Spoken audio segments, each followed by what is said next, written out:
मत्स्य अवतार भगवान विष्णु के प्रथम अवतार है। मछली के रूप में अवतार लेकर भगवान विष्णु ने एक ऋषि को सब प्रकार के जीव जंतु एकत्रित करने के लिए कहा, और पृथ्वी जब जल में डूब रही थी तब मत्स्य अवतार में भगवान ने उस ऋषि की नाव की रक्षा की। इसके पश्चात ब्रह्मा ने पुनः जीवन का निर्माण किया।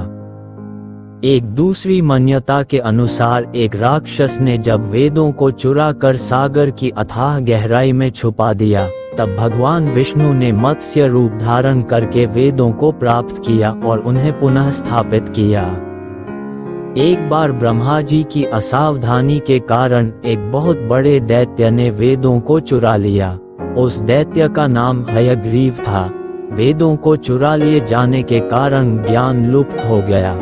चारों ओर अज्ञानता का अंधकार फैल गया और पाप तथा अधर्म का बोलबाला हो गया।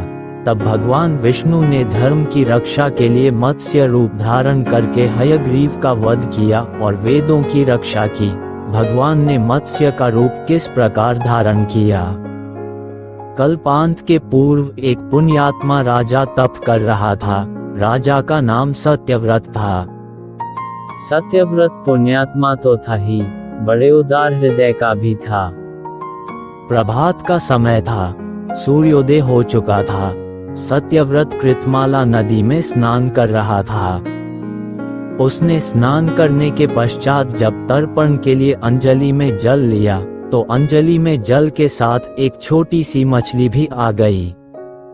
सत्यव्रत ने मछली को नदी के जल में छोड़ दिया। मछली बोली, राजन, जल के बड़े बड़े जीव छोटे छोटे जीवों को मारकर खा जाते हैं। अवश्य कोई बड़ा जीव मुझे भी मारकर खा जाएगा।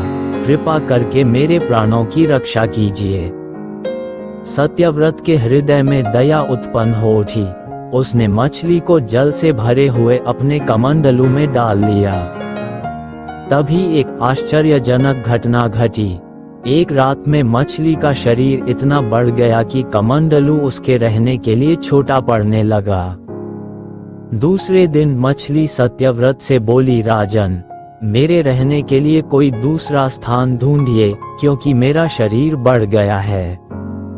मुझे घूमने फिरने में बड़ा कष्ट होता है।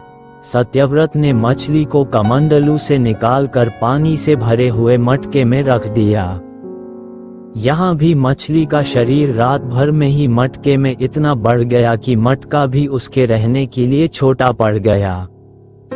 दूसरे दिन मछली पुनः सत्यव्रत से बोली, राजन, मेरे रहने के लिए कहीं और प्रबंध कीजिए, क्योंकि मटका भी मेरे रहने के लिए छोटा पड़ रहा है। तब सत्यव्रत ने मछली को निकालकर एक सरोवर में डाल किया, किंतु सरोवर भी मछली के लिए छोटा पड़ गया। इसके बाद सत्यव्रत ने मछली को नदी में और फिर उसके बाद समुद्र में डाल दिया। आश्चर्य! समुद्र में भी मछली का शरीर इतना अधिक बढ़ गया कि मछली के रहने के लिए वह छोटा पड़ गया। अतः मछली पुनः सत्यव्रत से बोली, राजन, ये समुद्र भी मेरे रहने के लिए उपयुक्त नहीं है। मेरे रहने की व्यवस्था कहीं और कीजिए। अब सत्यव्रत विस्मित हो उठा। उसने आज तक ऐसी मछली कभी नहीं देखी थी।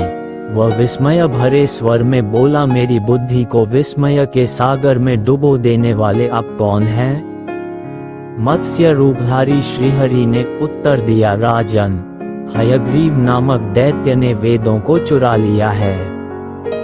जगत में चारों ओर अज्ञान और अधर्म का अंधकार फैला हुआ है। मैंने हयग्रीव को मारने के लिए ही मत्स्य का रूप धारण किया है। आज से 7वें दिन पृथ्वी प्रलय के चक्र में फिर जाएगी। समुद्र उमड़ उठेगा, भयानक वृष्टि होगी, सारी पृथ्वी पानी में डूब जाएगी। जल के अतिरिक्त कहीं कुछ भी दृष्टिगोचर नहीं होगा। आपके पास एक नाव पहुंचेगी। आप सभी अनाजों और औषधियों के बीजों को लेकर सप्त ऋषियों के साथ नाव पर बैठ जाइएगा। मैं उसी समय आपको पुनः दिखाई पड़ूंगा और आपको आत्म तत्व का ज्ञान प्रदान करूंगा। सत्यव्रत उसी दिन से हरि का स्मरण करते हुए प्रलय की प्रतीक्षा करने लगे। 7वें दिन प्रलय का दृश्य उपस्थित हो उठा। समुद्र भी उमड़कर अपनी सीमाओं से बाहर बहने लगा। भयानक वृष्टि होने लगी। थोड़ी ही देर में सारी पृथ्वी पर जल ही जल हो गया। संपूर्ण पृथ्वी जल में समा गई। उसी समय एक नाव दिखाई पड़ी। सत्यव्रत सप्तऋषियों के साथ उस नाव पर बैठ गए। उन्होंने नाव के ऊपर संपूर्ण अनाजों और औषधियों के बीज भी भर लिए। नाव प्रलय के सागर में तैरने लगी। प्रलय के उस सागर में उस नाव के अतिरिक्त कहीं भी कुछ भी नहीं दिखाई दे रहा था। सहसा मत्स्य रूपी भगवान प्रलय के सागर में दिखाई पड़े। सत्यव्रत और सप्तऋषि गण मत्स्य रूपी भगवान की प्रार्थना करने लगे। भगवान से आत्मज्ञान पाकर सत्यव्रत का जीवन धन्य हो उठा। वे जीते जी ही जीवन मुक्त हो गए। प्रलय का प्रकोप शांत होने पर मत्स्य रूपी भगवान ने हयग्रीव को मारकर उससे वेद छीन लिए। भगवान ने ब्रह्मा जी को पुनः वेद दे दिए। इस प्रकार भगवान ने मत्स्य रूप धारण करके वेदों का उद्धार तो किया ही, साथ ही संसार के प्राणियों का भी अमित कल्याण किया। दोस्तों, आपको ये कथा कैसी लगी? कृपया कमेंट करके जरूर बताएं। वीडियो पसंद आया हो तो लाइक करें और ऐसी ही बहुत सारी कथाओं, कहानियों एवं जानकारियों को सुनने के लिए चैनल को सब्सक्राइब करें। धन्यवाद।